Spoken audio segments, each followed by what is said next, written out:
we are live on YouTube. Yeah. Because I want to connect, so screw them. Good morning, everyone. Welcome to the G&T Show, episode 287, and that's on July 16th, 2017, for Michael Hinman. I'm Terry Lynn, and across the table is the man and the mystery, Gettysburg 7. I don't think I'm so much a mystery as I am an enigma wrapped in a jelly donut. Okay, I'll take that and run with it. Yeah. Hey. So the question is, what are you filled with? I don't know. Oh my God. What would the enigma in a jelly donut be? That is the question, isn't it? Maybe it's my powdery. Your sugary powdered goodness. Yes. So, And there you heard him, Ceridium. I derailed this morning's introductions. Ceridium, the donut killer. They will sing songs of his donut destruction.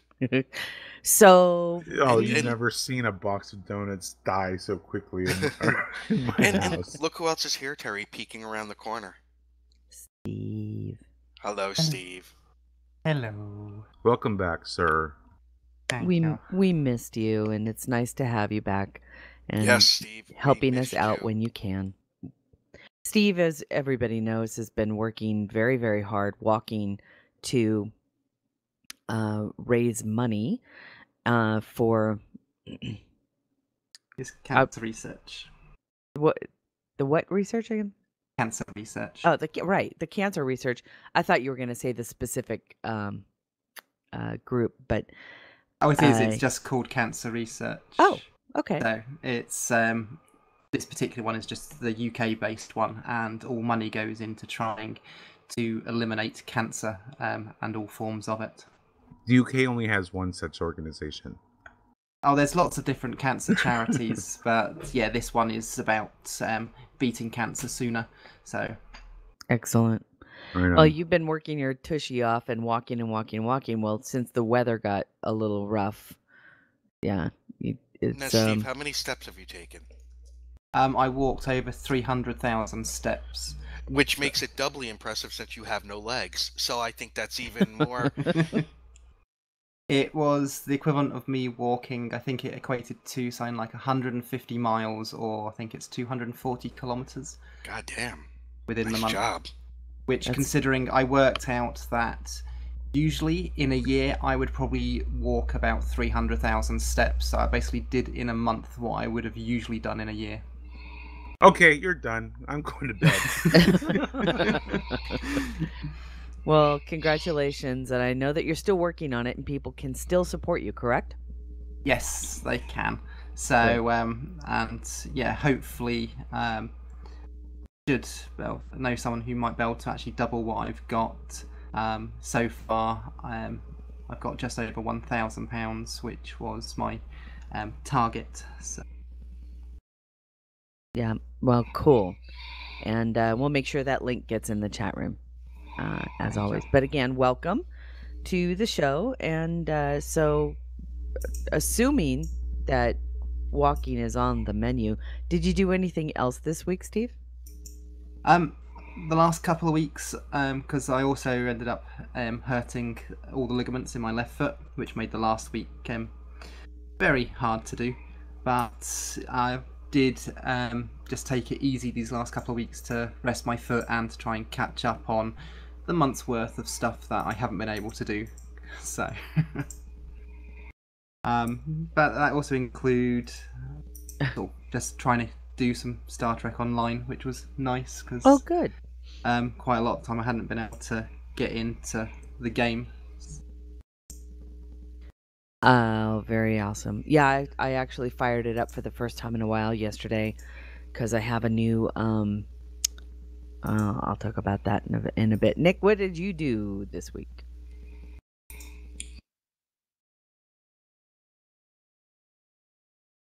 Or we lost him. I think he No, didn't I'm realize his I mic was work. open earlier. Okay. I'm trying to figure out what else.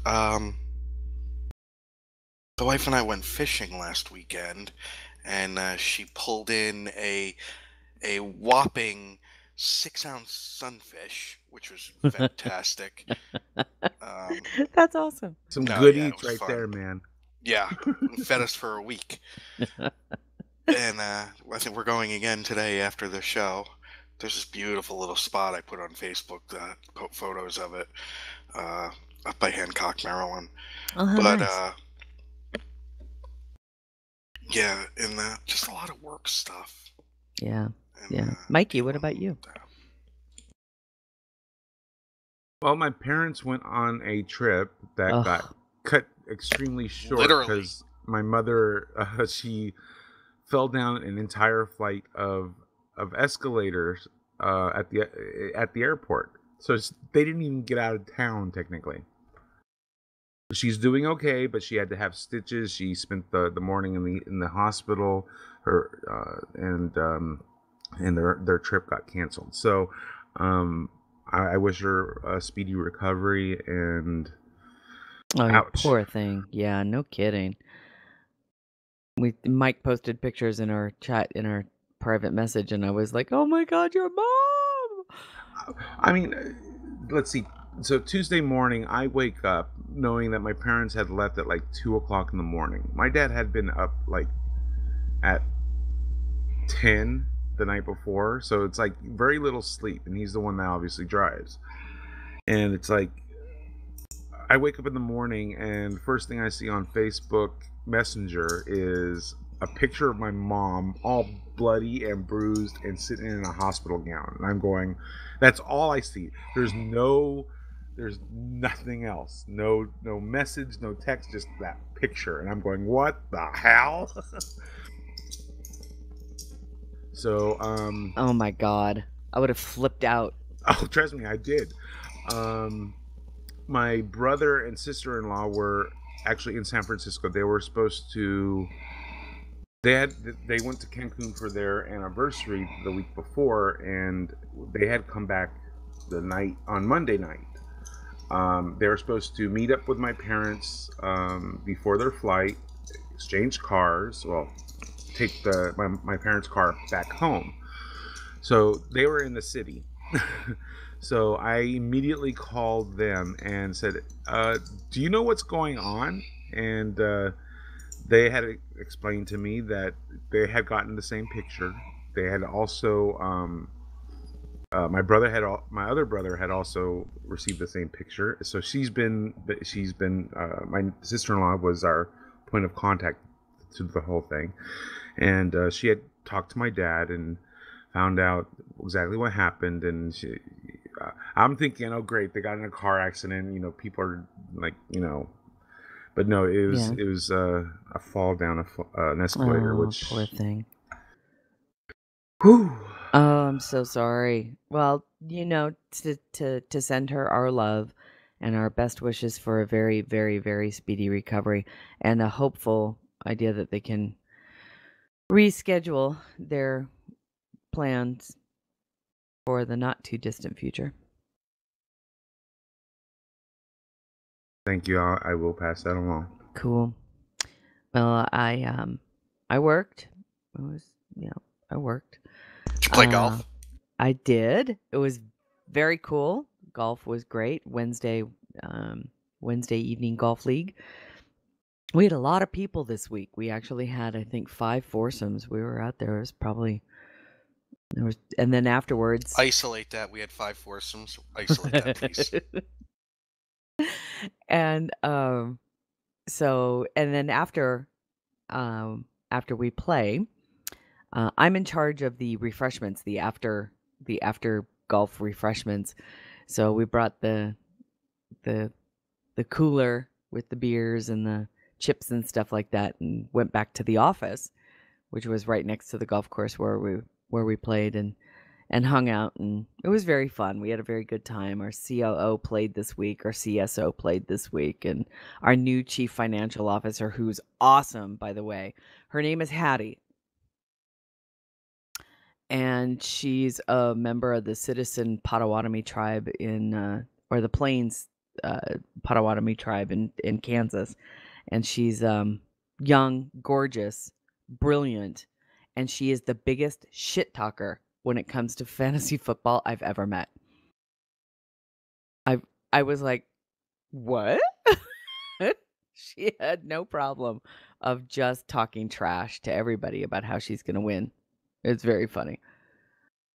And then yesterday, I had been having trouble for the past couple of weeks since I got the new computer, playing Lord of the Rings online at uh it was just jerking around. It was being really, really weird.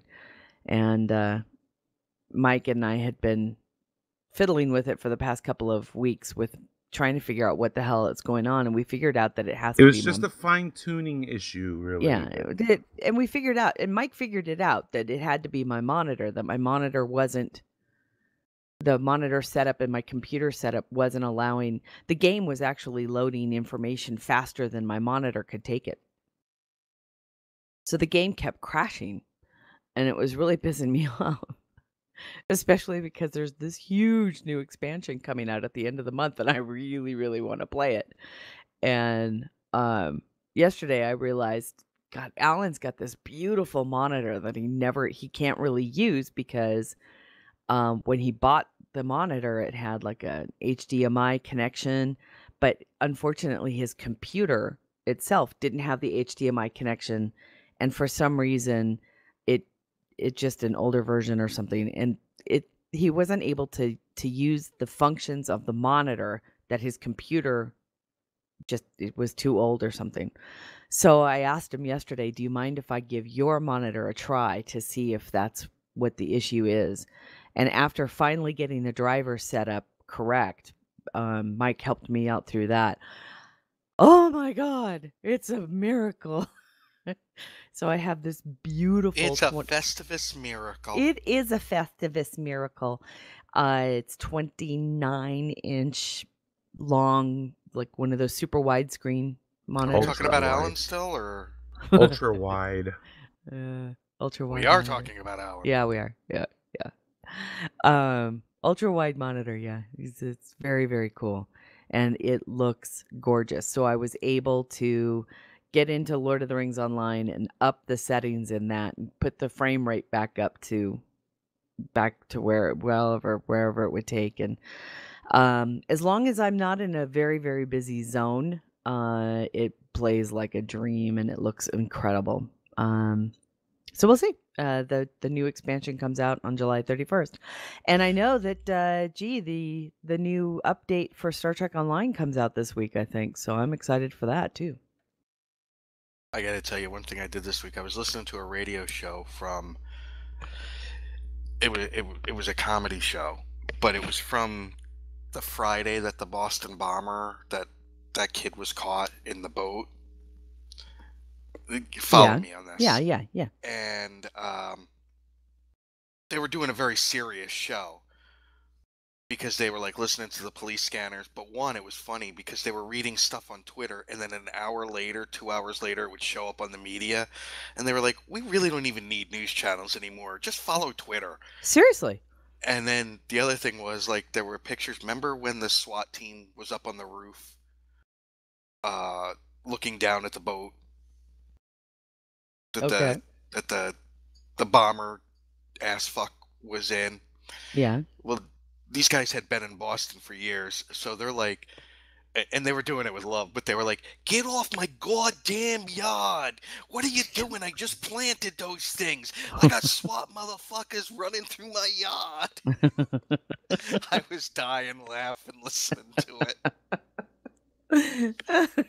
it. Oh man. Yeah. But yeah, Twitter, where news gets their news. It's so true. And you know, it's last night I was watching a documentary from National Geographic about that manhunt, and let me just say, the cooperation between the police and everything was unbelievable. But you know, I'm just gonna say this, media, fuck you. Just go fuck yourself.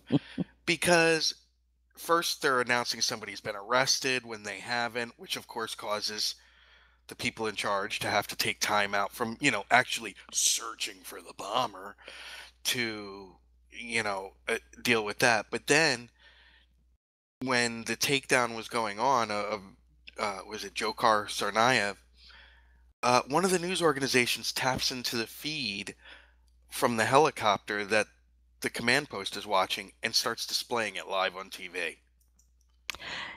It's going And to they had to be cut yeah. the feed because if God for if they had to kill this kid, they didn't want that, and it's interfering with their ability to do their job. And it's just such scumbags, such dirtbags. But we, the people, eat it up like there's no tomorrow, right? Well, and So people who's really confuse to the blame? rights that a free press with what is right morally.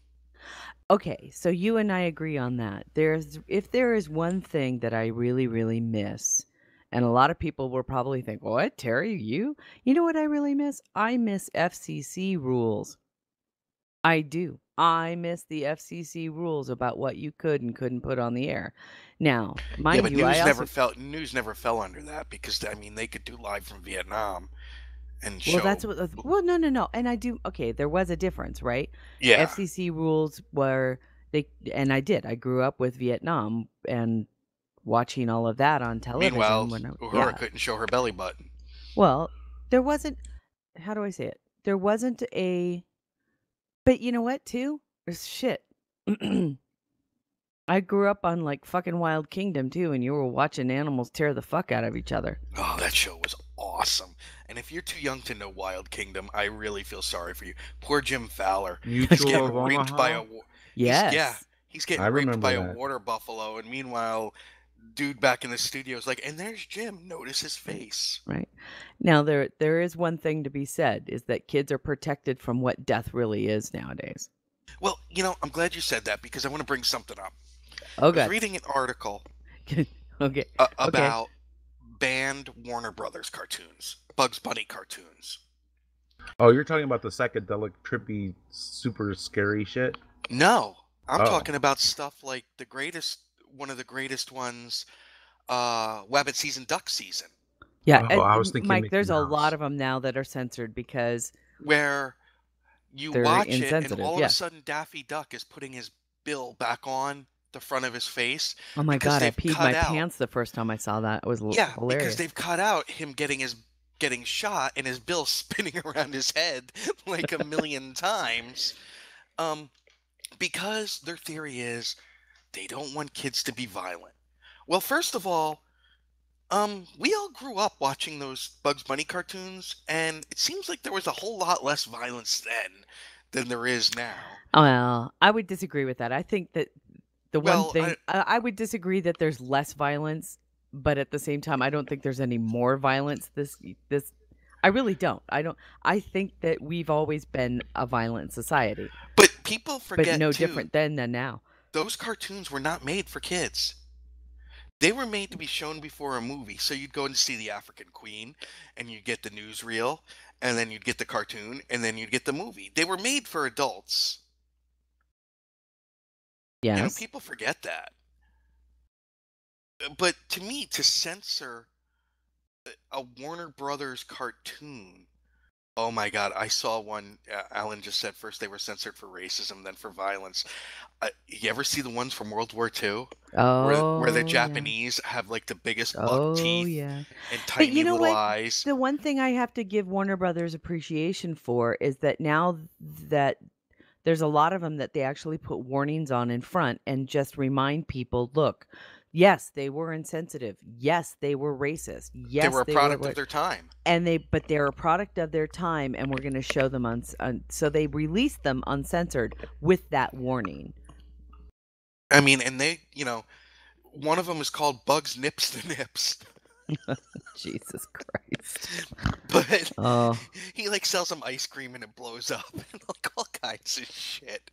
But well, Hollywood, if anybody ever has a problem or if they think that Hollywood was ever anti-American, they weren't. They were fucking propagandists for America. So be that as it may, they were. Yes, Robert Reyes. We're talking about the World War II. No, they did that in the 70s. Yes, it was the World War II cartoons. Yeah, there was a lot of there was a whole bunch of anti-Nazi ones. There was a bunch of anti-Japanese ones, or even Axis. And you know what though? They made people laugh at a time that they were absolutely terrified, and Well, they were propaganda. The original Disney cartoons were no better. Oh oh, they're gosh, no! As a matter of terrifying. fact, They're Disney worked They very were hard. worse because they were like almost this like psychedelic bad trip on acid type of cartoon. But they were terrifying too. I Yeah. remember when my son was like 2 or 3 and we were watching The Fox and the Hound, and that end fight between the bear and Oh, I was thinking even older than that. I mean, like early days of Mickey Mouse, early. But yeah, oh yeah, but it was just it was just crazy. But did you know that I'm trying to think of the name of the one where it's the big orange monster with the tennis shoes. You know the one I'm talking about, Terry? Oh yeah, Precious or something like that. Isn't Yeah. it? He's got a really sweet name. So, Yeah, it's yeah. He's always blowing them up and stuff. Sorry, that's like funny like shit, man. making a birthday cake with dynamite candles and stuff. But they removed the part where Oh man, I'm Bugs, sorry. get this, where Bugs does his hair and everything because they felt it was making fun of the LGBTQ community. What? Because but Bugs was all femmed up. I'm sorry, if you'd ever been to a salon in the 70s, that wasn't an LBGT thing. That was just a woman in a salon thing. It was a gossip monger place. Everybody knew that what he was making fun of were women in a salon who were doing the gossip mongering. Because he was dressed like a woman and stuff. Oh, please. They felt that he was, and just like the what was it, the Elmer Fudd falling in love with Bugs when he's dressed like a woman. They felt that they were making fun of Elmer for possibly being gay. What? Mhm. Oh, I don't believe that shit either. You know what? Warner Brothers cartoons were insensitive, racist, and and they also changed over time. And Betty Boop was so overly sexual. Oh, well, overly? And they had to censor that because the kids can't see a woman flirting. Yeah, even though she's based on, like Mae West. Yeah, that Mike, you were going to say something? Yeah, well, I was going to try to bring the conversation to Star Trek for a minute and and ask, well, based on society today or where it is going, are there any Trek episodes that are in danger of possibly being censored or? Wow, wouldn't that just be ironic? I think it's a little tougher. One of the things that science fiction has always been able to get away with more. Like nowadays, actually, animation. If you look at The Simpsons and Family Guy get away, and American Dad get away with a whole lot more. Because for some reason it's okay to say things from a cartoon, but not from a person. Repeat that? The what? Cartoons now, like Family Guy, American Dad, The Simpsons. Well, those are, again, made for adults. But they get away with a whole lot more past the censors. Yeah, we all know the censors are not as well. Again, right? The Hollywood Code. When did the Hollywood Code end? There's a question for Kojiro Vance. When did the production code die? For the movies? Because the production code was the production code. It was also for the TV. 70s. Was it the 70s, right? With the new wave with Scorsese and all those guys coming up. Oh yeah, but you could show two people sleeping in the same bed.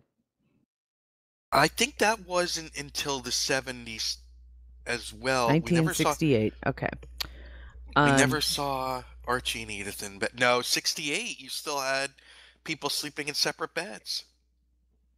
But it might have been a local thing as opposed to an actual Hollywood code. No, shows. Right.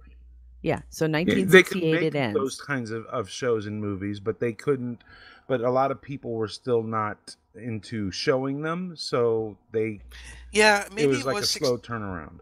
maybe It it was was. the The late people in the chat 60s room are because 1968. Yeah. Kojiro. because the Easy Rider and stuff like that started Yep. the turnaround. Yep. The But 70s I don't really think started it it. really took root until the 70s. What was that? I Yeah, don't think it really took root until the 70s. Agreed. Agreed. I yeah. think That's people. when people got, you know, a lot of the broadcast stations got a lot of their sticks out of their asses. Proverbially. No, Mike, in the 80s, they still were pretty, Eh. yeah, Well, that was also internal censors, censors, censorship. and also the MPAA. Well, not and the MPAA was for motion pictures, but as far as the televisions were concerned, then you still had the FCC had much stricter rules about language, about what they could show. The Oh, censors God, yeah. were still really tough. I So mean, television was a lot tougher than movies. yeah, television, I mean, what was I going to say? When did the Family Hour end? Was that when Reagan came in? That You they, know, I don't know. I or don't was that know. earlier? I think it was earlier. Might have been. It might have been. Um, Supreme Leggett, the porn was always shown in theaters. Yeah, it's just lately that it's not. Yeah, I mean, because you go it's back to the cheaper. Why would 40s. you leave the house when you can get it at home? You go to the 40s and the 50s, porn was shown in theaters. Oh my God, the Pussycat Times Theater. Square That's where wouldn't have exactly what it was. existed without it. Yeah. Yeah, the morality censors were tougher, and they were always on set for television filming and stuff. So that happened at the time of recording. But as far as movies were concerned, the MPAA was put into place, and so they self-censored, and that's when the ratings came out, right? So all of a sudden you had, you know, G, PG, R, X, and X was not necessarily for sex like a lot of people thought. no, it was just for extreme language and innuendo. Midnight Cowboy, you know, won the Academy Award, but yet was rated X. Right. It was also, and then things changed, and people, again, as sensitivities lightened up to certain things. But it also changed because if you remember, here's a little trivia for you. And Kijiro, you can't look it up. People can't look it up. Do you remember the movie that caused PG-13 to come about? It wasn't that long ago. I will give you a hint. It was in the 80s. There were two films. Both the same person was involved in both films. Was it Spielberg? Yes, it was. So, no, go ahead and which ones were they? Poltergeist was one of them. Oh, I can imagine that. And Indiana Jones and the Temple of Doom was the other. Yeah. I can see it. And you know, I'm not opposed to PG-13. I wasn't even opposed to it as a kid. No, I wasn't either. To me, PG-13 is a language thing. Language and violence. Yeah, and go ahead, because go ahead, Mike. I just wanted to share a story. Growing up, we had a video store near our house. Well, it was across town, but we would walk every day to uphill rent, both ways, barefooted, to rent movies. And I mean, my youngest brother Nelson, he would be like 6 years old. Okay, so he's like 7 years old, years younger than I am, and we would rent and watch like Nightmare on Elm Street, Friday the 13th movies. I mean, when we were just talking about this just the other day, you know, it's like the stuff that we were watching and getting away with is so much different than the stuff that my nephews can't watch a movie if it's PG-13. Well, you know what's interesting too, Mike. It's you know what's interesting to that? Mind-boggling for me. 6 months earlier, you could not have gotten into the theater to watch those movies, but yet you could go rent them. True. You know, it's just kind of funny. And now, how about this with Netflix? With I'm just gonna say with the streaming services, there's no. I mean, there's parental controls and stuff, but Jesus, at least some clerks wouldn't rent a 13-year-old a rated R movie unless the parents were there. Now there's nothing. Oh, yeah. Well, I can tell you where I grew up, people were far more strict. Were they You really? had to have IDs to get into. Oh my gosh. Oh my gosh. Oh I'll no, never. yeah, but what about renting a movie? Oh yeah. Oh yeah. The local video store. I mean, you have to remember, Downey cops were. They were bored. Okay, enough So said. when cops were bored, they would actually They would enforce the law. they would enforce laws that you wouldn't think that they would. So since there wasn't a whole lot of violent crime in Downey and drugs were just starting to really start to hit, and it was all on the periphery. Like I said, Downey was this, for lack of a better term, a white bread community. It in and it was like this weird little nugget in the middle of, other cultural communities, and the cops kept everything out. Not to say it was a good thing, and yes, they were racist. There's no doubt about it. But that's what they felt their job was to keep the crime out of the community. Well, they did that by definitely enforcing some really strict laws, and that nobody would go to Downey to rent their videos. That's for sure. Because why? Well, because somebody would get in trouble if you rented an R to a 13-year-old kid. They would get in trouble. 13. I mean, See, Robert Reyes knows Downey. Robert, you're from the area. I think he's from Whittier or Norwalk.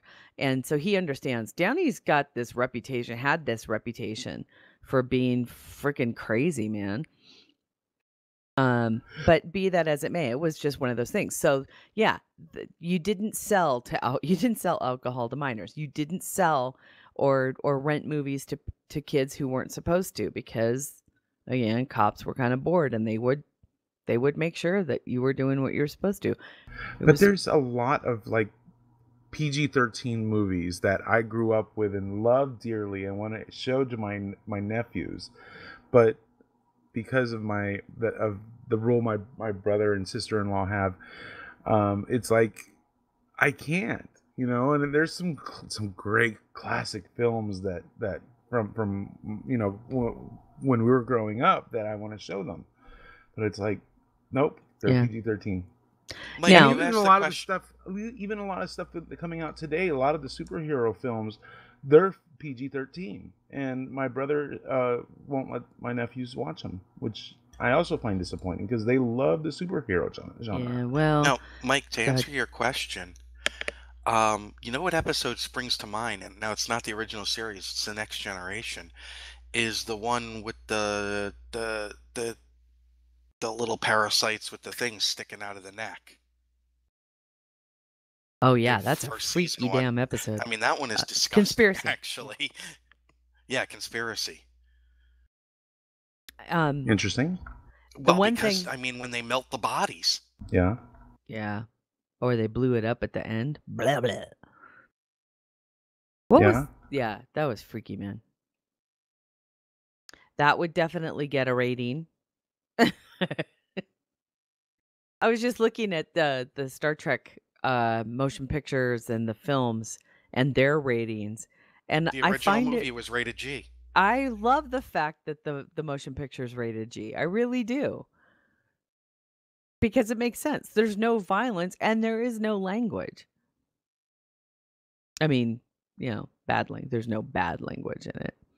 Except for the fact that isn't the motion picture also the one that has the transporter accident? Yeah, but you Whoa. don't really see. It's more left to the imagination. I mean, Star Trek's idea of language is double dumbass on you. But that's PG. Yeah, even that wasn't really all that bad. Right. So it how will and how would TOS fare in today? I watch some of this stuff now, and I think it's insensitive, again, a product of its time, but Would it be censored? No, I don't think so. I don't think there's much to censor in TOS like there was in Warner Brothers cartoons. There was nothing quite so overt.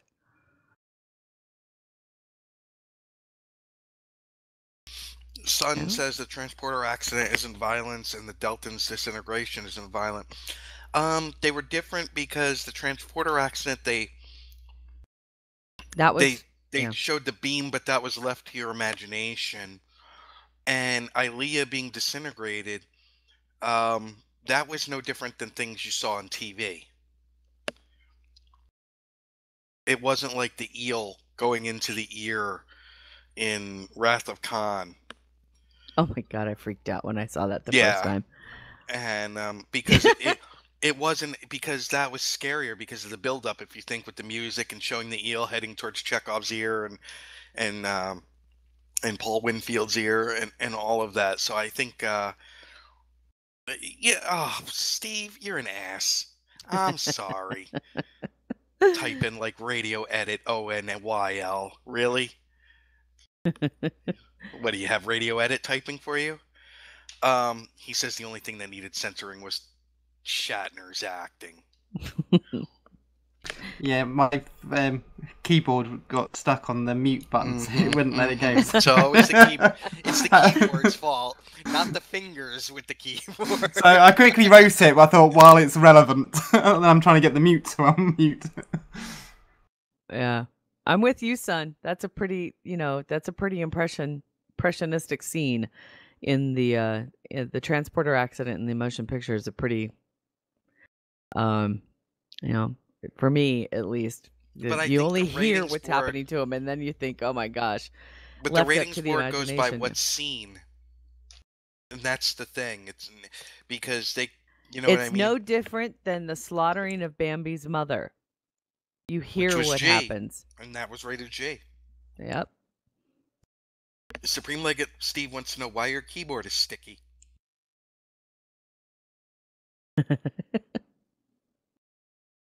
No comment. Oh, I know. Well, Mike, we don't have any links this week. Didn't you get the email? I don't know. I don't think I did. Here, let me give you the links then. Sweet. Terry, do you really think Mike would have a week with no links? Mike could be in a coma, No. and somehow we would still get links. It's so funny. I want to make sure I get to the right. It might be a different email address he used. I don't know. I didn't get it either. What? You sent one on the 9th. Mike, I didn't get one either. It shows sent. Oh no! I'm looking at the receipt. It was sent. How odd. Do you picture Mike sitting there stroking his beard as he Yes. tries to figure this Going, out? Sounds like his email got censored. doing the Riker. It's the Riker. in the Facebook chat room. Oh, okay. La la la la la la la. How very odd. I don't know. Sweet. And now I have a monitor that's all like big and I can keep it up at the same time.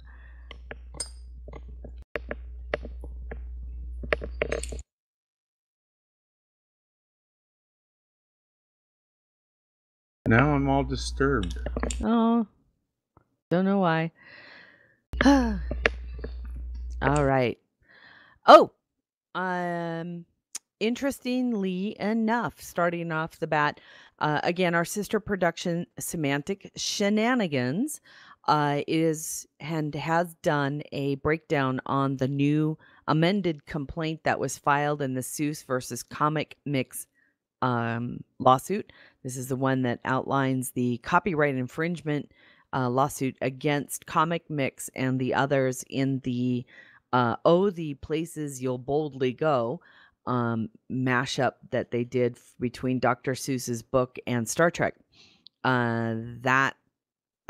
If you want additional information and the breakdown on all of that, Janet has already done it. So head on over to semanticshenanigans.com and you can read all about it.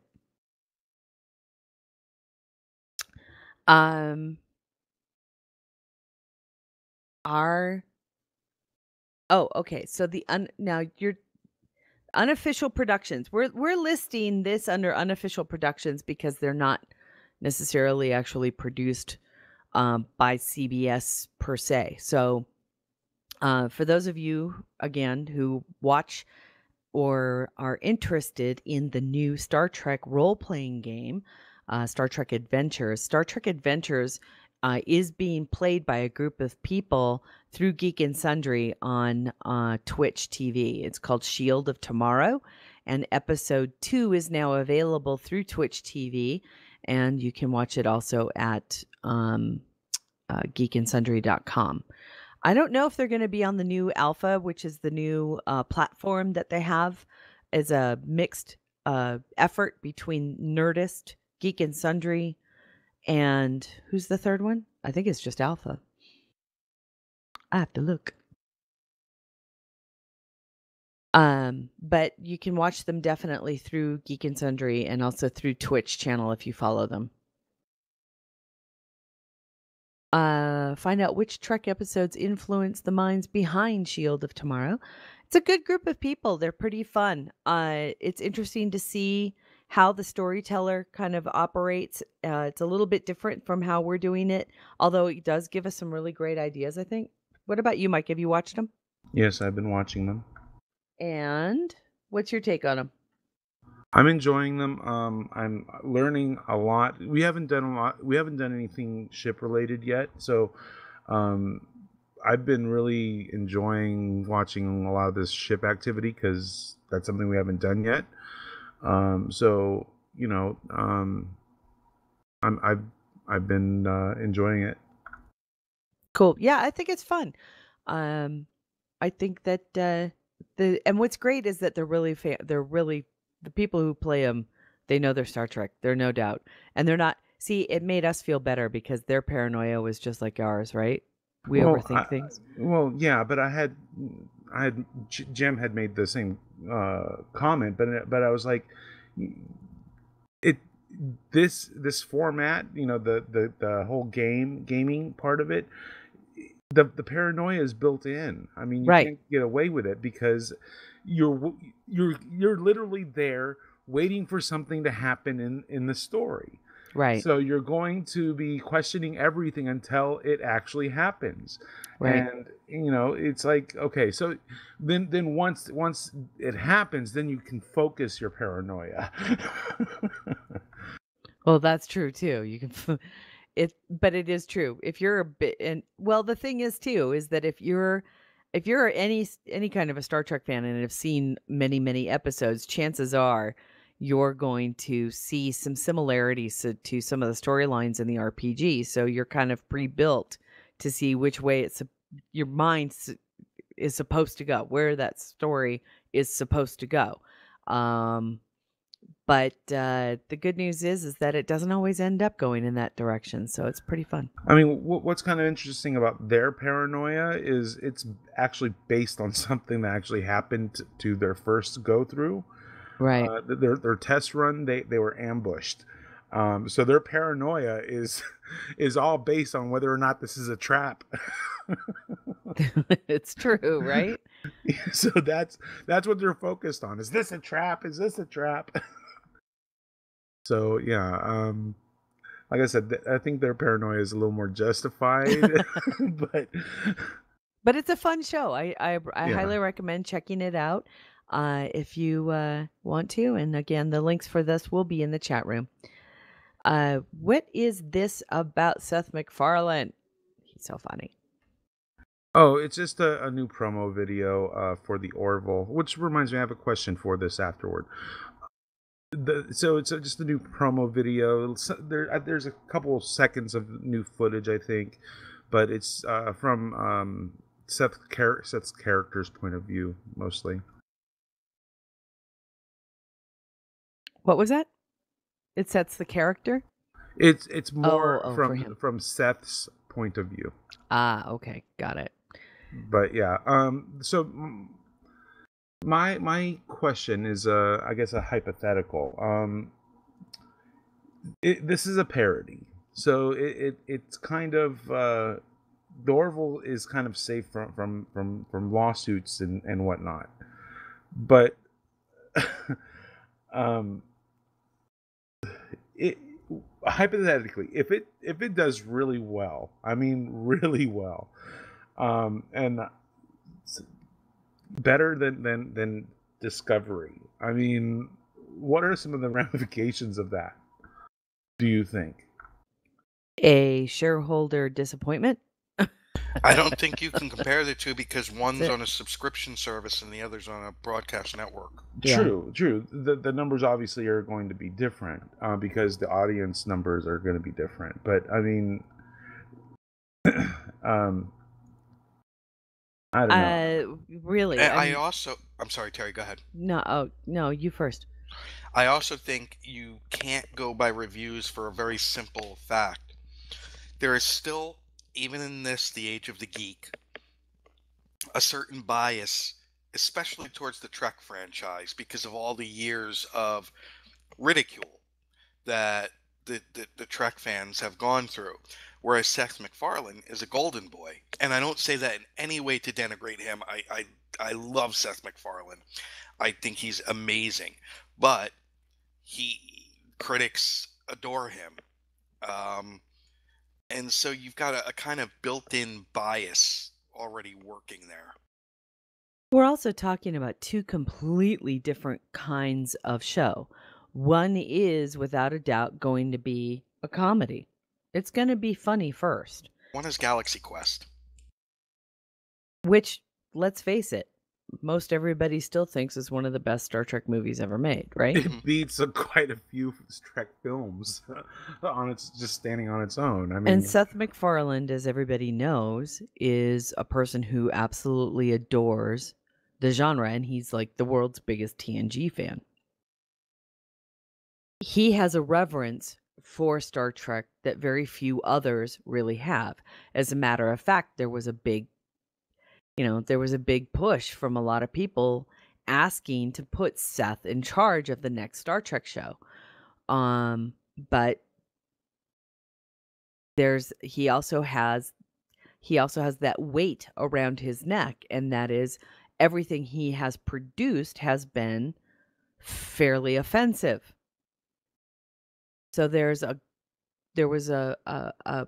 he has, people, we talked a couple of weeks ago about being typecast as an actor. Well, as a producer and director, are you not typecast in the same way? Seth MacFarlane has to deal with the fact that he is typecast as a person who only creates offensive material. So CBS, I'm sure, didn't want to be put into a situation where they would be beholden to somebody that they only knew is producing offensive material, and they didn't trust him with that key. They just didn't. So what did he do? Instead of going off and he made his own. Mm-hmm. And he's making Star Trek, a Star Trek parody. But I don't think it'll lack heart. From what I understand, he is essentially creating a Star Trek series with a comedy bent to it. He's going to be trying to tell stories that do reflect upon the world around us today, which is something he does very, very well in his other shows. I mean, so it's going to be like Trek Light, exactly. Which is why maybe it'll be a good offset to Discovery, because I have a feeling a darker. It's going to be a much more, dramatic presentation of Star Trek than we've seen in the past. Well, maybe not even that. I think Enterprise tried. I really do. Also, Seth MacFarlane managed to get what's her name, and that always will count a lot. Oh, Adrian Padalecki. Yeah. Meow. She's awesome. But yes, and Kojiro has another point. He was also the producer of the new Cosmos Yes. So he reboot. can definitely, be very serious and when he wants to be. And I think, Well, that's people that think he can't. What do they think? Mel Brooks is never serious, or Bill Right. Murray is never Yeah. serious. Please stop. Exactly. Exactly. And I think he's going to surprise a lot of people with what he does with this show. Yes, it's going to be funny, and yes, it's going to, it's going to be a Seth MacFarlane, joint, but it's Yep. going to be. Now think of all I the think he's freedom gonna he's got with it, I right? think he's going to surprise us. Well, Oh, again, I think Steve, it's you're gonna terrible. I think it's gonna be an offensive comedy that has a lot of heart. I really do. I think it's gonna have a lot of heart, and otherwise, you're not gonna keep your audience if it's just offensive. If you don't care about those characters at one point in time, you're not gonna follow up with them. I don't think it's going to be offensive as much as he's going to be much more It's gonna be sly. gross. No, I think it's going to be much more sly in this because I don't think his love of Trek, I don't think he would want to be foul that. It would be much more slick because he can do Maybe. that too. Yeah. I think the crude humor is going to be a lot more in your head rather than overt. Yeah. Yeah. Oh, between Son and Steve. Innuendo. I think that's what it is, and it's going to be a lot more innuendo. Innuendo. Yes, little bit of a- exactly. Double Yeah. entendre Yeah. kind of Yeah, stuff. yeah. What are you talking about? I've done nothing. Right. Oh, son.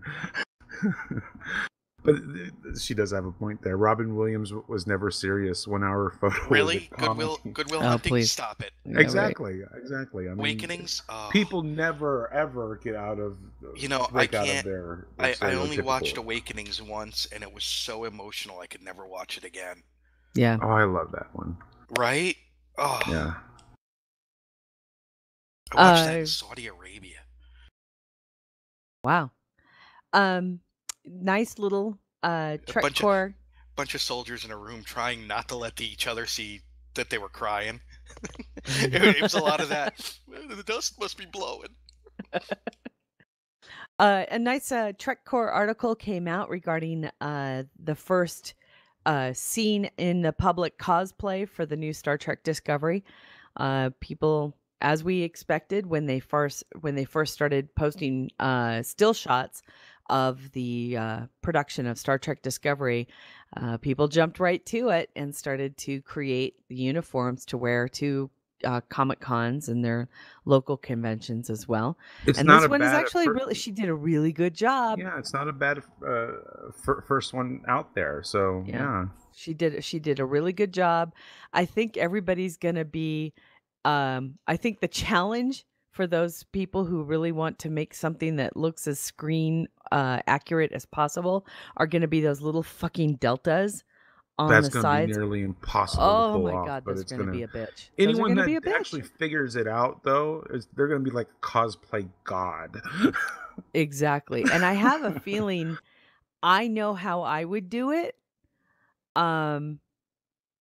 But it wouldn't be easy. It would be very, very tedious.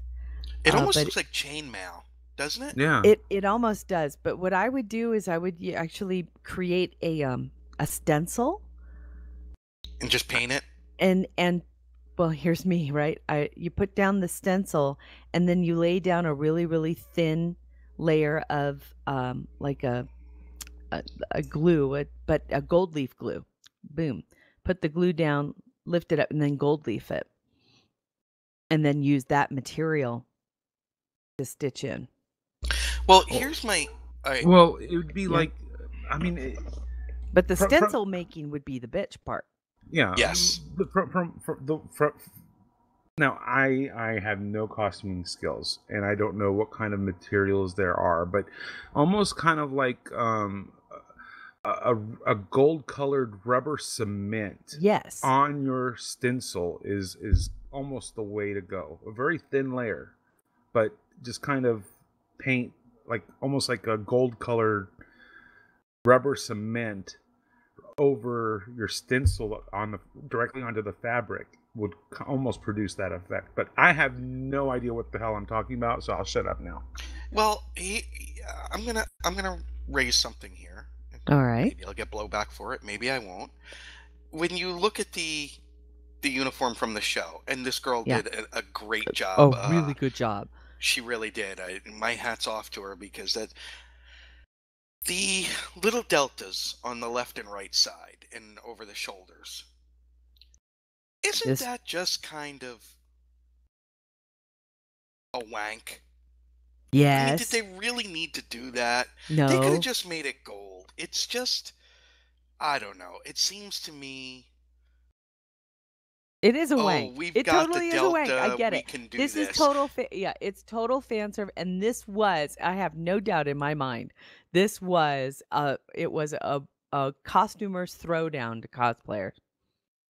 Oh yeah, I could see that. I do. I But totally think it was. like the Kelvin verse, the little deltas that are all over, that make up the little pattern. It just, I don't know. It's, yes, we get it. The delta is the symbol of Star Trek. Whether people want to say Kirk or Picard or no, the delta is the Star Trek branding. Yes. You see that, it's Star Trek. But to me, that's just like if Captain America's uniform was made up with all these little shields and stars. It would just be stupid. I don't know. Maybe I'm just going too far, but it just I agree seems with silly you. to me. As a uniform, I can't imagine any kind of an organization that would create a uniform that has that all over it. The Marines. Yeah, that The is Marines made do. for The that Marines is do. Do they really? They have They the have little little Eagle tiny. Globe and anchor throughout their thing. Yes, they do. Okay, well then. not And to then you this wonder why extent, we though. bag on the Marines about their own feeling of self-importance. But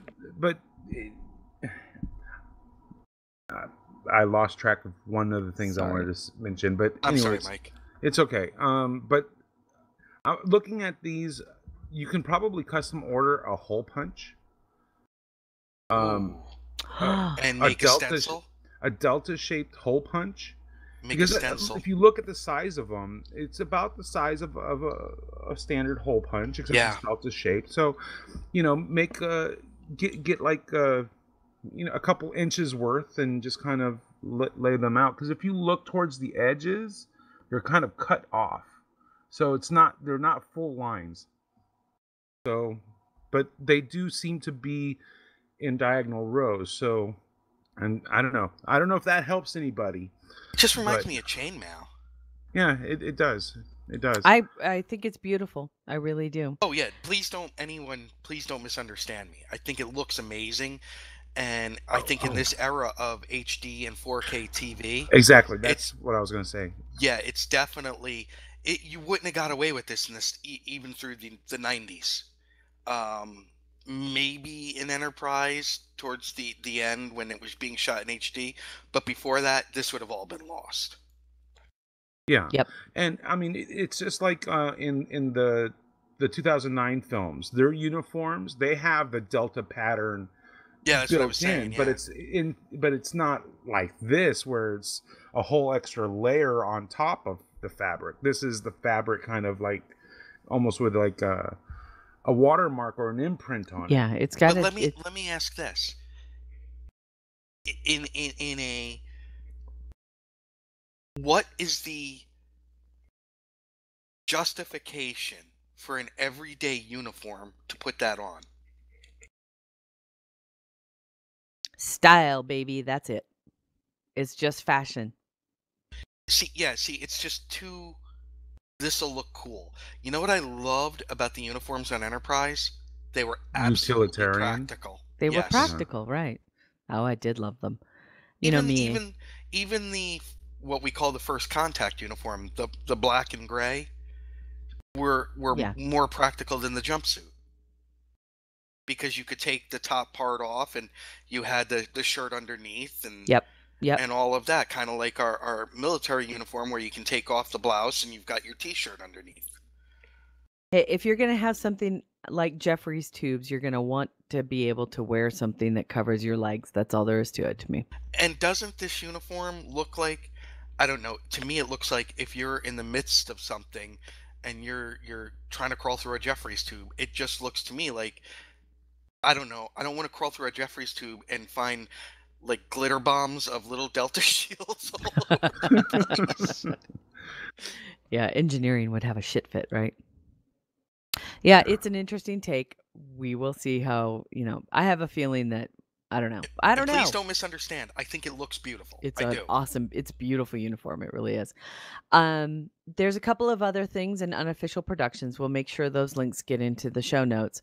Even But I something wanted Mike for to, the 3D printer people out there. yeah, and Cult of the 3D printer. Mike, did you want to talk real quick about the Klingon thing out of sci-fi? I mean, it's just an article about this Klingon language is like it's a language created for a warrior people. However, the people that are studying it, that are learning it, that are pushing the language forward, by writing. They're not warriors. They're scholars, they're ones that are writing plays and translating novels and doing all of this scholarly work. So it's just an article that's acknowledging a lot of the hard work that these people are putting in for a fictional language. Very cool. It is true. I wanted to kick off some of the product news info. We're not going to go into a whole lot of it because, once again, there's a whole lot of new products coming out. But the big one is that this weekend, Hallmark's keepsake ornament reveal occurred. It was the big party. Kid you not, people, there's a Hallmark stores opened at like midnight on the 15th to start selling their ornaments, their collectible ornaments. It's a big deal. And one of those ornaments is the new Star Trek ornament ship that came out. And this year it is the USS Franklin from Star Trek Beyond. And I really have to say, I can't wait to get ours. We have yet to miss, I don't ever want to miss a year of getting our Star Trek ornament because they're cool. But this one is actually really, really fun. I love the weathering. The detail on this ornament is gorgeous. And you can pick them up now at your favorite Hallmark store. Or even your Hallmark store that you don't care too much for. I don't go to the Hallmark store I don't like. There's one of them around, trust me. Really? Why don't you care for it? It's kind of old and beat up. Ah, okay. And so, I know. Oh, I gotta tell you, Terry. Yeah. This is funny.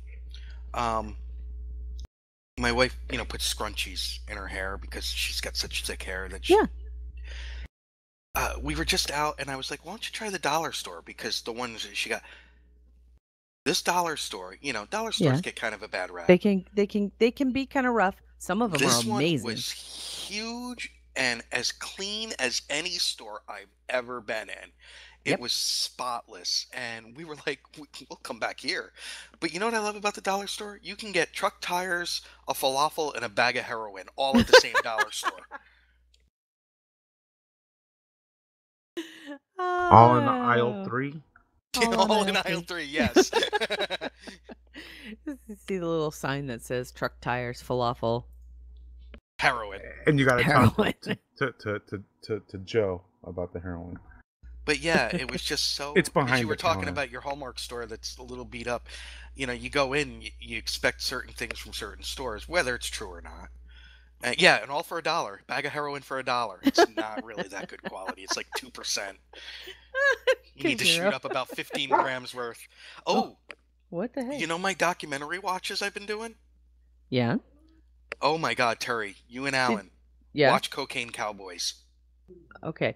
So apparently we're getting an editorial comment. Did you have something to say, Casey? He wants more heroin. He wants more heroin. He wants more heroin. Where's Chloe? She's with Daddy, Alan, of course. Yeah, of course. Yeah. So one of the other things that's coming out is the new Eagle Moss Starship Collection. New release is coming out there. It's the Vidian warship. She's very cool looking, I have to say. You can subscribe to the Starships collection at Eagle Moss Collections. You can also purchase individual ships now, which is kind of cool. If you don't want to subscribe, you don't have to, but it's about $40 every 2 months. $20 a month. You get a ship, 2 ships every other month. It's very cool. Likes it. I guess there's something I misfiled as I put it under general news, but I guess it's a product in some states. In some states. Or the new strain of marijuana. marijuana. Yeah, the new strain, yeah. Yeah, I don't think that would be considered an official production. No, it's definitely not an official product. Well, let me ask a question though. Huh? Do you think? No, they wouldn't, because they wouldn't for Well, I don't know. They used to do cigarette ads, and they did alcohol ads, didn't they? And they still do. They got permission to do it again, but only after 10 o'clock at night. Yeah. So I'm not sure if they would do ads for marijuana. No, not ads, but licensing. Oh, licensing. Who CBS licensing for Star? Yeah. I don't know. If it were to become federally legal, because there's that whole thing now where the states are saying one thing but federal is saying another, and but if it were to become federally legal, do you think that they would? Because let's face it, they could make some serious licensing money. They could. Well, so that people can get finally know what we're talking about here. There's apparently a new strain of marijuana that has been developed, biologically named. It is called Star Trek, and it is a cross of Sensei Star and Trainwreck strains. So Trainwreck. So they take the star and wreck and kind of So Star like they Trek, do with racehorses. Yeah. So this is the Star Trek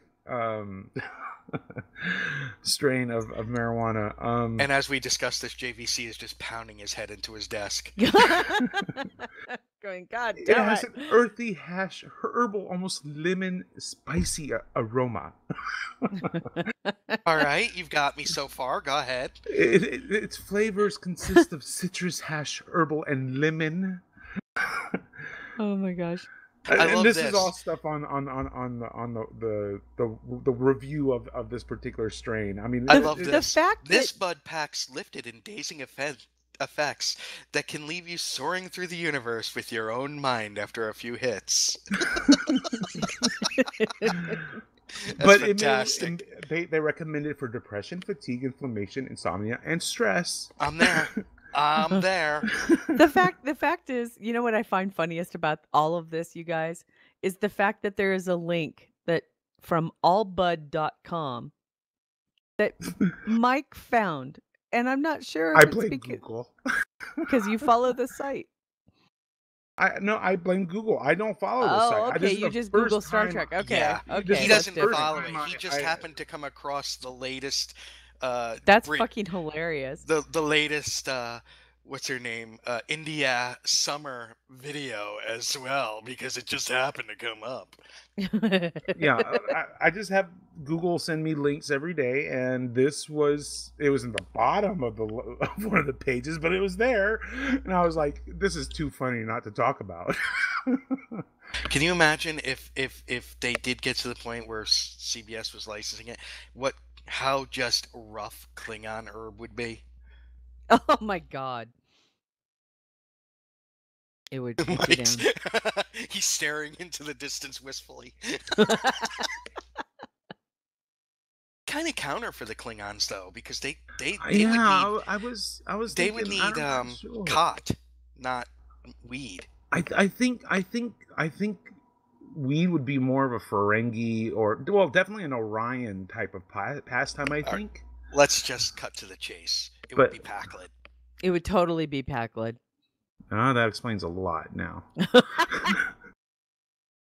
Dude, make us go. Totally, man. Can you make us go? We like pizza. Dude, where's my car? Dude, where's my starship? Where did you park the shuttle, man? Let's go find somebody to make it go. But think about the bongs. Think about the licensing for bongs. Oh man. Oh, geez. Ferengi Zowie. But yeah. So I had come across this and thought it was worth a laugh or two. But some of its positive effects that they suggest is body high, creativity, euphoria, relaxing, and uplifting. So Hey, I'm Oh. sold. What was that? My wife. Packlet sold. red. If only my wife wasn't opposed to.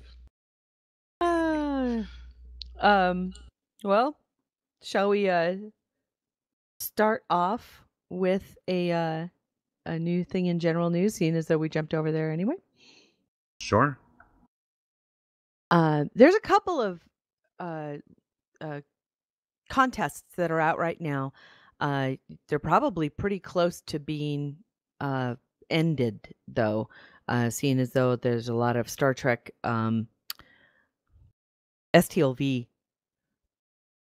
contests out there. So if you see something that's out there, one contest here, though, is the Summer of Trek sweepstakes. This is from Wishpond.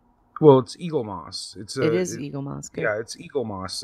Basically, they said a full subscription, but I've also seen where it's only a year. So I'm not sure if it's a full 1 year subscription or if it's a full forever type of subscription. But you get if you're a grand prize winner, there's like 10 of them. You can get a subscription to their Starships collection. Some of the other prizes include the new graphic novel collection or books from it.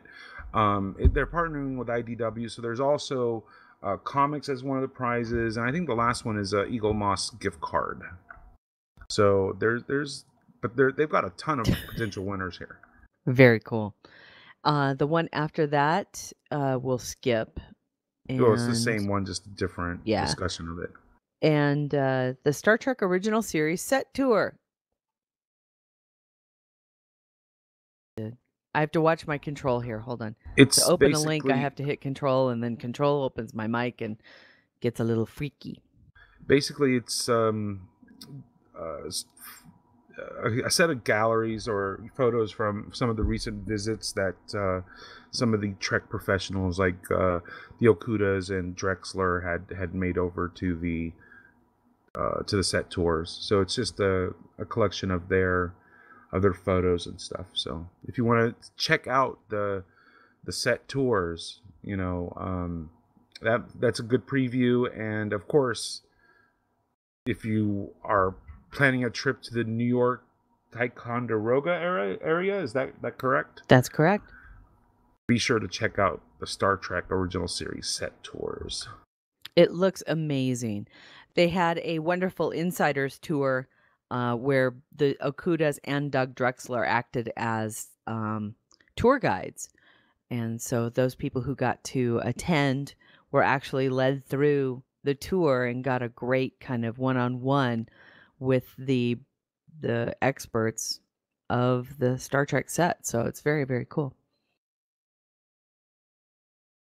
There is a new the New Mexican this Alamogordo is in the news, so I've got to talk about it. Of course, I saw it and I thought of you, so. Thank you. Now, if it'll only open. But this is in regards to their new Star Trek exhibit. Apparently, it's been a huge success for this local museum, and they're just very, very pleased with how well it's doing for them. Well, New Mexico doesn't have a lot of stuff when it comes to touristy type things, other than the fact that it's got its culture. It has Santa Fe. It's got Albuquerque, Old Town. A lot of New Mexican history, a lot of Southwest history, and Los Alamos, and a lot of Native American history. And then you've got the federal stuff. So Los Alamos, the science, and and the Trinity site, which of course is the site of the first, atomic bomb blast. And you're only allowed to visit there one time a year for 15 minutes. So if that doesn't tell They you. don't want you to glow in the dark when you leave. Yeah, pretty much. So the city Well, of that and the Alam- giant ants are running around, so. Oh yeah. the city of Alamogordo several decades ago Bless you. built the Museum of Space history, and it's now mind you, when somebody said, "Don't you have an IMAX theater?" I'm like, "Yeah, but it's totally at Alamogordo, and it's not for popular movies. They just show science-based films." That's what this is. It's really just a fantastic visitation place. But Alamogordo is kind of out there. It's not close to many things. New Mexico is a big state. Be that as it may, it's very, very cool to see this, that they are doing something that is helping draw more people back into New Mexico and into the Alamogordo area. And it's really kind of fun.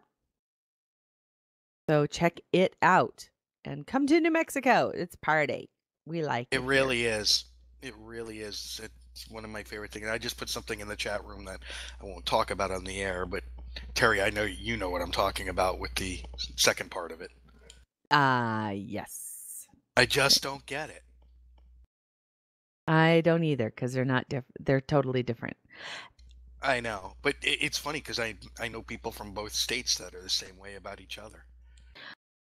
Oh, yeah. Oh, what's with that? The same reason why there's like New Mexico, Texas hate. Yeah, but that's Texas. That's understandable. There's a big joke actually in New Mexico that if we were ever given money for a border wall, it would go up all the way around us. It would go up on the east and the west, and then that's pretty much it. Yeah. Isn't the New Mexico hate from what they did to the aliens at Roswell? Stop it. Well, you know what's funny is even though with her, no, that's not true because we don't hate Virginia and Maryland.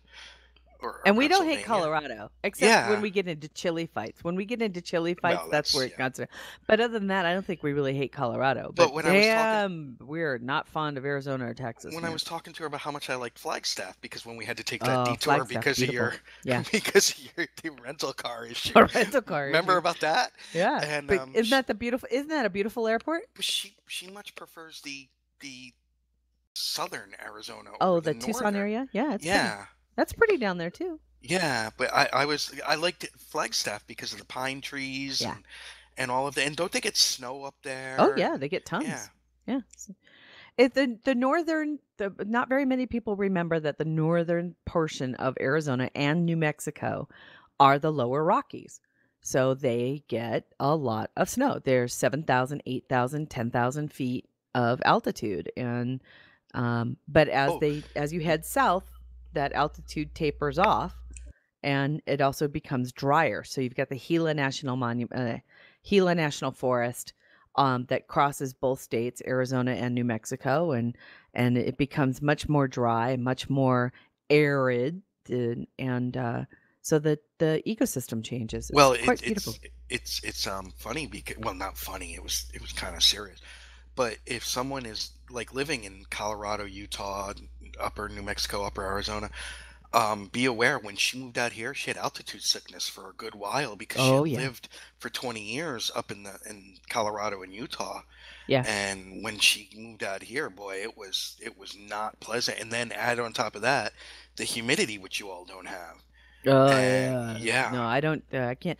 And now I can tell you, I really, really, really hate humidity. Even when we have humidity during our monsoons, it lasts for a couple of hours and then it goes away. It's not like Florida or the East Coast or anything. Oh my God. It's not like it lasts. That's oppressive shit. Months here, where you walk outside and it just smacks you in the face. Literally will take your breath away. Yeah. So one of the things that Mike just put into the chat room is the big news that came out this week that was it China, Mike? China, yes. Did or what they're calling teleportation, but is really just information system or information transfer. Well, it's quantum entanglement. It's quantum entanglement, right? China has a quantum computer up in orbit. So basically, what they've been able to do is send information about a photon and an encryption key. So they've done two different types of experiments. So one very basic information, one very more complex information. They've sent it into orbit, and once there, they've been able to manipulate an object to become. So, in a sense, it is teleportation, and although it may not be exactly what we think of when we think of Trek transporters, this is probably the real world version of it. What we can probably realistic see. That's a good way of putting it. Is the real world aspect of what teleportation could be by science. So that's fantastic and amazing news. So basically, we're not going to be sending a person from A to B. We're going to be sending information about that person from A to B. And destroying the original. Kind of like... using their parts to create something on the return trip. Or, yeah. Kind of like the patterns in the transporter that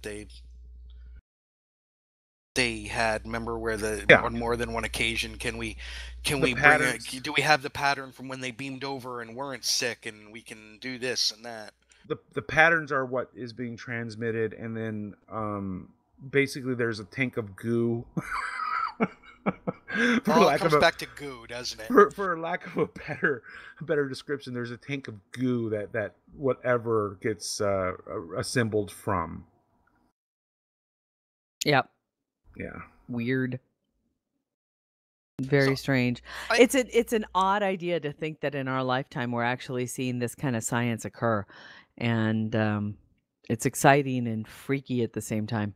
Granted, we're only talking about a single particle of information, and actually a portion of a particle. It's only a photon, right? Well, it's a photon is a particle, and then you've got an encryption it'll have a moron. Additional information. They've also sent an encryption key, so there's actually a whole string of information, which can technically be more than one photon that they've been able to send information about. So. I don't know. It's kind of interesting. It's kind of interesting. I'm excited. It is very cool. And now all I've got in my mind, thanks to Nick, is my name is Moron. I come with a special message for the people of Earth. If you've never seen Freakazoid, then you're missing out. So I had a thought this week. Okay. Now it's Trek related. But it's also not. So bear with me. The influences on Trek are of course, Flash Gordon, Buck Rogers. Those influences are there. You can see them. And since this is an era of rebooting, I mean, I wouldn't say Discovery is rebooting Trek. I wouldn't say that. It's continuing on with the legacy as we know it, just in an earlier time frame, post Enterprise, pre-TOS. But are there shows, and you know how I feel about reboots? Planet of the Apes is one of the few that has got it right. The new Spider-Man film definitely got it right, which Terry, you and Alan, I think, would love. If nothing else, for Michael Keaton's awesomeness. How would you like to see Michael Keaton as a Starfleet captain? In a heartbeat. Oh, God. But do you think in the 80s we had the very cheesy Buck Rogers 80s reboot? Anything today that you would like to see? Like, I think maybe a Flash Gordon. You know how I feel about John Carter and how bad Disney muffed that with the marketing, but I thought that was a really great. I love that film. Anything you would like to see done, like Trek has done with its rebooting through the years, an old property, something. Yeah, there's a couple of them. God, who was it that I was saying God could really, really, really go for a reboot right now, and it would be awesome. Um, there's a couple of films that I thought, God, they should really be Because they remade. did it with Westworld, and I W- haven't And seen and it. I think Westworld really did need to be remade. I really do. Well, yeah, because we And talked about that years yeah. ago. That the technology had come to a point where that film, and if you're listening to us and you haven't seen the original, the special effects are a product of its time, but it is one frightening film, and that's because of Yul Brynner. Oh yeah. But He was it's so definitely amazing as worth I mean, watching the original, and the music was amazing. But like, we had the 1980 Flash Gordon movie, which, let's face it, I mean, that was, well, I've always great been soundtrack. I've always been a real big fan of anything of Arthurian legend or King Arthur kind of legend. And while the treatment tends to get made over and over and over again, I don't think anybody's really gotten it quite right. And I I was loved Excalibur. Remember that movie? I still do. It's still one of my favorite films all time. And um but that of course was based on a singular book called La Morte d'Arthur. And that's the original. That was like the original real big story that came out and what most Arthurian legend is based off of. And I would like to see a treatment of the lifespan of the mythology of King Arthur through the hunt for the Holy Grail done in a In a much more series? Would you like to see yeah, it? like in You a think it would like in need to a be as a but series? maybe like our 2 or 3 season series and then that's it. Right.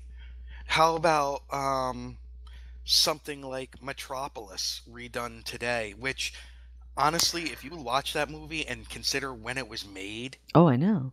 Well, unbelievable. Or oh shit, I just had it in my head. Things to Come. um, I may not know that one. Yeah, you do. It's I think it's H.G. Wells, where the war has gone on for like 40 years, and it's where they kind of uh did with full-scale city bombings and all of that. I know Alan knows it. Yeah, he probably does. I can't say I remember it. Although I have like the works of H.G. Wells on my bookshelf, I'll have Yeah, to pick it up and it read may it. have been H.G. Wells. I can't remember, but it was about uh, like a world war that spanned 40 or 50 years because it was in the 60s. Oh, good one. I don't know. Has that ever been made? The Foundation trilogy. I know that. Oh, they I are know that making it. they are, and They are there was making also, it. wasn't there in the 80s? What's his the Mars one that they did? It was a TV series. Oh Christ, I'm blanking. The Martian Chronicles. There was a TV Yeah. series based on that. Just I couldn't think of the Martian Chronicles. I'm going to tell you something that going to blow your mind. Are you ready? Okay. Never read the Asimov series. Really? Never read Dune. You never read Dune. Okay. Never Okay, I read can Dune. see that. Did you ever watch the movie though? Oh, yeah. Yeah. Okay. See, Oh, I'm sorry. You're right. Ray Bradbury's Martian Chronicles. I'm sorry. But that was a TV series. But do you think, and please in the chat room, weigh in, is there something, because I keep thinking Flash Gordon it's such a good time for it. Because it's the age now with the superheroes, with the science fiction, with all of that it would probably be a good time. Yeah, I think so. Well, I know that there is just a group of people who are trying really, really hard to get the Foundation trilogy made for television. And God, I want to say it's the same group of people, or it was the same group of people who were making Westworld. Don't know, but yeah, that's definitely one that a lot of people have been looking forward to getting a crack at. The problem is that I think it's like a lot of these things, it's hard to translate. Right. And that's what they've got to do. Mike, I know that you just got back. Are we talking about only TV shows or no, movies just being or rebooted? film. Anything that you would like to see kind of remade or rebooted? Although I do think at this point that TV is definitely, I think, the preferred, just because that has supplanted has supplanted the theater. I think for right now, TV is king.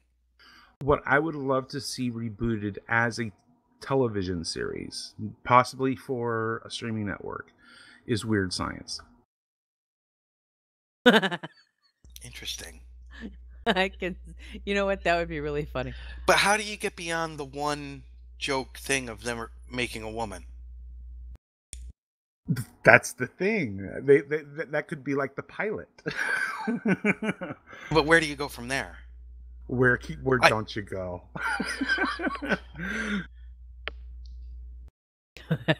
Where don't you go? A couple teenagers create a woman. Come on. I'm sorry, I was just thinking about making Karen Gillian. Perhaps she would be up for the role. Anyways, well, because there's an example. Jumanji's been rebooted. Yeah. Which I didn't think it needed to be, but with Karen Gillian in it. They're going from board game to video game, right? Yes, and I you know what? I like that aspect of it. Yeah.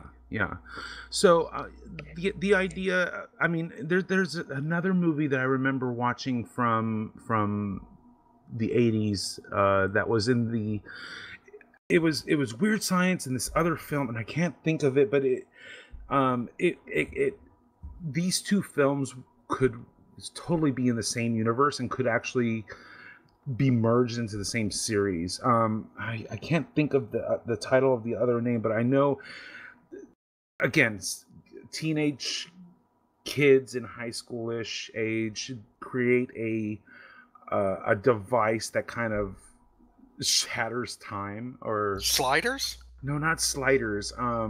Which I love that show. Did you guys like that show? That was a good show. Yeah. And that's one that could also be rebooted, I think, fairly well. Well, they have. It's called Timeless. I'm sorry. Yeah, I think you're right. Yeah, touche. Although that one is more with time rather than dealing with parallel universes. Although parallel universes can come about through time, but... And if you're a fan of Timeless, good news. It was originally canceled, but now it's not. Oh, nice. Yeah. Shoot, I can't think of... You guys are going to laugh, but you know what I'd like to see being remade and just Quark? updated? No, it's a Western. Ooh. You know, Mark Cushman and I talked about that on my Gettysburg's Address, which, if you don't listen, Gettysburg Address Podcast.com. What is the website, Mike? GBAddress.com? GB Address.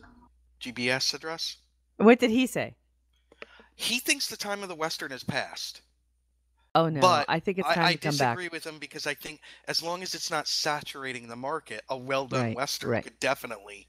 I would really like to see an updated version of Have Gun Will Travel. I was gonna say that because then you're just or Wagon Train, where you're just wagon training across. Yeah. Because then it's almost like an anthology. But not Bonanza. Bonanza would be easier because you could stay in one spot like they did. But you know, I don't know. I would like to see something more like Have Gun, and have that be kind of updated. That would be really fun. I think that would be really interesting, especially because they could take on a lot of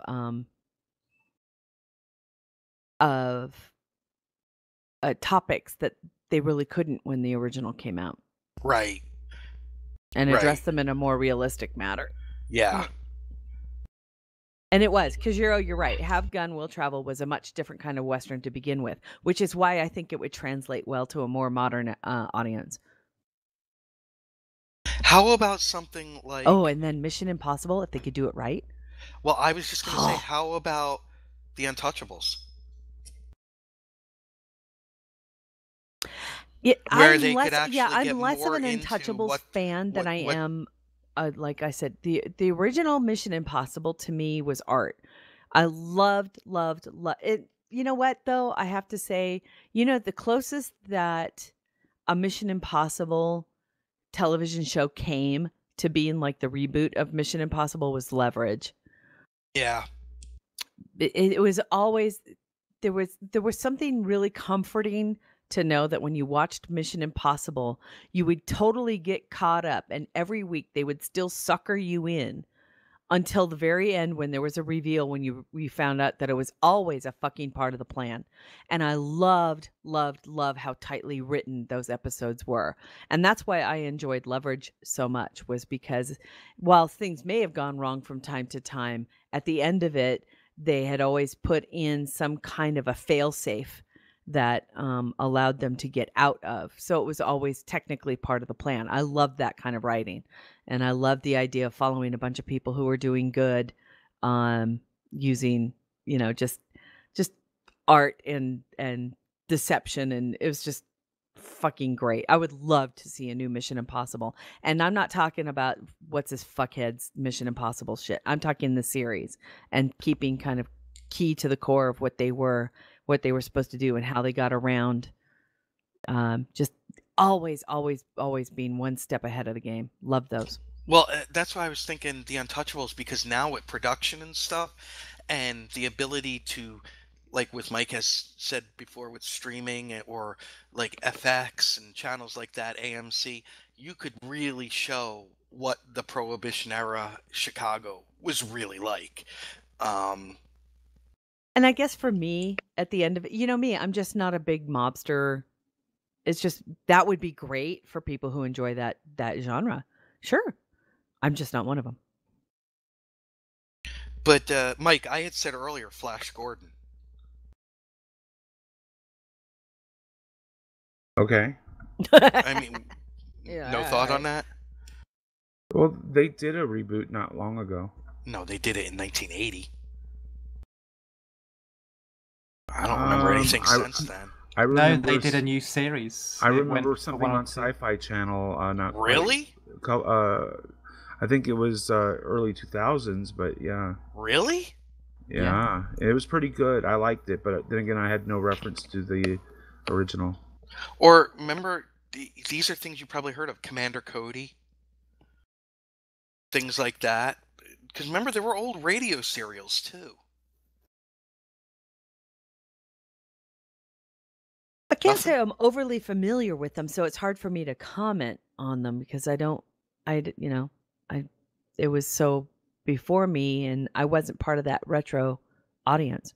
Okay, so the other film that I was referring to is called My Science Project. That and Explorers and Real Genius. Right there you have Real Genius. Right there you have 4 seasons. I mean, you have to rework it so it's all kind of like the same character, kind of going through, but you can kind of finagle those 4 films into 4 seasons of fun, entertaining television. I think. If people in our audience have not seen the movie Real Genius, I think it's Val Kilmer's greatest work, for one. It is such a fucking hilarious movie. Oh my god. Just in its little throwaway lines throughout it. Remember the immortal words of Socrates. I drank what? Just so many great lines in that movie. It's on cable all the time. I never miss it. But I think those four films can kind of be reworked and retold into an extended streaming service type of series. Now, Sun says a new version of She-Ra. Didn't we get that when we had Xena? Kinda, yeah. But I think she would have wanted more of the original characters and universe rather than the Herculean ancient Greek mythology rather than the Masters of the Universe mythology. I'll tell you, and Terry, I don't know if you remember this, Herculoids. I do remember. They were a little bit behind my time. I mean, I was ahead of theirs, right? The Herculoids were, God, weren't they Hanna-Barbera type thing? Yeah. Yeah. The Hanna-Barbera group of cartoons were actually after my youth. They came up in the 70s, late 70s, early 80s is when a lot of those cartoons were shown. I was definitely far earlier than that. So, my Saturday mornings were filled with, no lie, Merry Melodies and Looney Tunes. Yeah. And some of the early 60s types of stuff. A lot of my Saturday mornings were like H.R. Puffin stuff and Sigmund the and the Banana Sea Monsters. Splits. Sigmund and the Sea Monsters, definitely. And then, of course, a large portion of my youth was cut off from any form of entertainment because the Watergate trials took up everything. So we went out and played on Saturday mornings. Except for Sesame Street. They ran Sesame Street on PBS. And then the trials started after that. So one thing I would not want to see remade, just because you will never, ever, ever top Diana Rigg as Emma Peel, is The Avengers. She was still one of my favorites. She's so beautiful. She's still beautiful now too. You know that. Yeah. The Avengers, whenever, it's funny is that, of course, right? People hear Avengers now and they think Marvel. But when I grew up, the Avengers were Steed and Peel.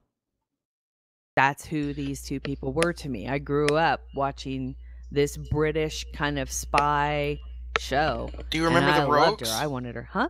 Do you remember the Rogues? I can't say that I do. No. It was like for us, Saturday afternoons on PBS was British Day, right? So you got the Avengers, you got Benny Hill, and it was the dramas in the afternoon and then the comedies at night. Every Saturday was British Day on PBS, and that's what I would watch. So we would watch the Avengers, and what was it? I always walked out because they had God, what was it called? It was like the British soap opera. Oh, the EastEnders.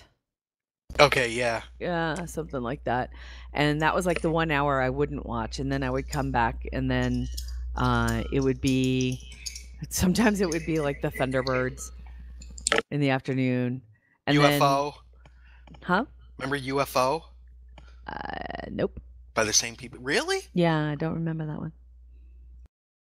Yes, somebody and then in the chat the room, evening it started with Benny Hill, then it went to Monty Python, and then it always ended with Doctor Who. I'm not going to mention, but someone in the chat room said Emma Peel had quite an influence on his adolescence. Yeah, as a wise person. Mm-hmm. She did for so many people. As later, Erin Gray would. See, Alan remembers UFO. Yeah, UFO was by the same people that did. It was a very interesting series. Really? Well, it was live action. It wasn't the puppets. It was very, very interesting.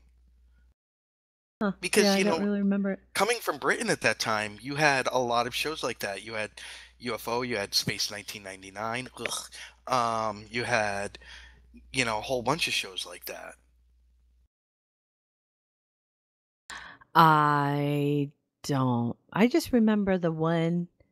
What was it? Academy something? It was a Saturday morning television Space show. Academy. Space Academy. Jason of Star Academy. Was that it? With what's her I can never remember. Lucy somebody? The actress? She was like at every fucking Disney thing at the time. I don't remember. It was a British import. You used to watch a UFO. Interesting. So I must have missed. There was a section. Again, maybe it was just the Nixon shit with my house. You never know. So, kind of ending off today, I want to just talk about one more link that Mike put into this wonderful list, and that is going to be apparently the new Star Trek, the next generation Star Trek Cats book. It's and they're doing TNG. So, yay! Right, Mikey? Yep. It looks cute. The Memory Alpha has it listed. Do we know when it's going to be released, Mike? I do not. Well, I think it. Oh, 1 second. Let me open the link. Okay. I think it does actually tell you a release date in 2018. Let me check. Cool. And of course, you can pick up the Klingon Travel Guide from Insight Publications and written by Dayton Ward.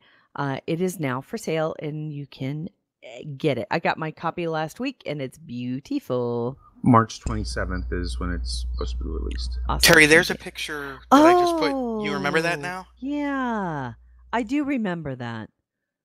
Wow, that's pulling one out of the memory banks. It's usually the ship on the right with the missile on the front that people remember. Actually, for me, it's the ground tank thingy.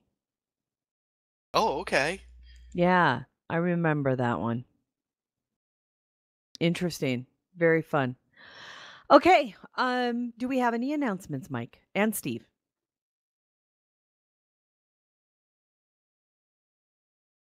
No? Okay. No. How's Big Dude, Little Dude coming? I'm sure this week got thrown into disarray. Well, I know that Ross has been having internet issues. I think they've been resolved finally, but so there's not a lot of content right now coming out of Live Love Play. So that's the status of Big Dude, Little Dude, Okay. as well as a lot of the stuff that Ross has done. So yeah, I mean, really the only news this week for BLB, I think, is Semantic Shenanigans talking about the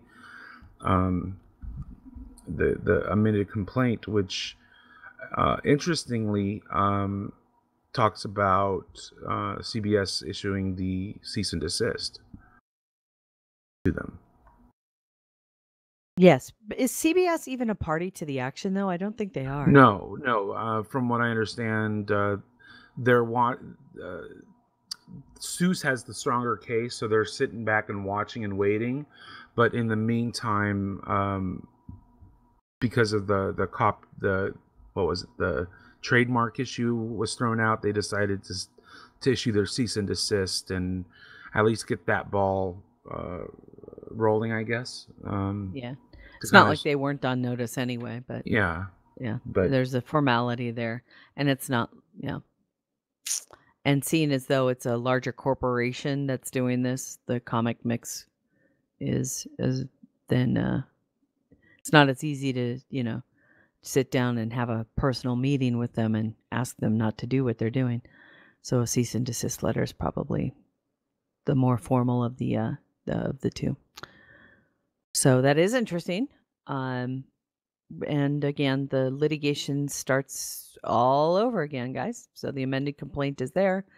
And now we'll wait to see what the defendants have to say when they file their reply. A very interesting case. Don't forget to like our Facebook page. You go to facebook.com/SundayG&T, and we're looking to try and get 1,000 likes, so please share it with friends and family. Yes, please. Thank you, Steve. And you can follow me on Twitter at TerryLynnS. That's TerryLynnS as in Sam. Nick, where can they follow you? At Gettysburg7, that is the number 7, and also at Carlos Danger. No, I kid. And Mike, what about you? Don't follow me. Like the show instead. It's okay. I'd rather have them like the show. Then And that, by the way, we do have a Twitter account, Sunday G and T. At symbol Sunday GANDT. There you go. All right. Mike's like, kiss them for me. huh? Nothing. And that kind of does it. We thank you guys very much. We will be back next week for episode 288. And until then, live long and prosper. Kabla. Goodbye, everyone. Jolan True Rebooters. I don't know. I got nothing. GNT 287.